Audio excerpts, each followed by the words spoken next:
যে আমাদেরকে নামতে বাধ্য হতে হচ্ছে, সেটা যেন না হয়।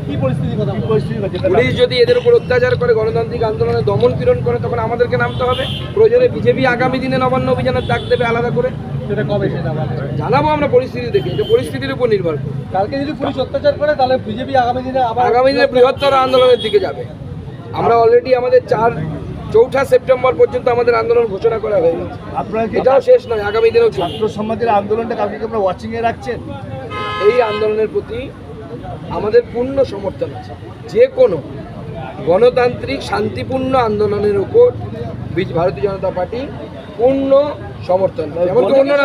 না জানি সরে আসছে, তাদের বক্তব্য আগামীকাল একটি পরীক্ষা রয়েছে, তাদের ছাত্রছাত্রীদের অসুবিধা হবে, এই বিষয়টি নিয়ে কি বলবেন? অনেক পরীক্ষা কিছু সাবজেক্টের আছে, সকালবেলা মাত্র 2টো সাবজেক্টের আছে, সন্ধেবেলা 6টি সাবজেক্টের আছে। উড়িয়া,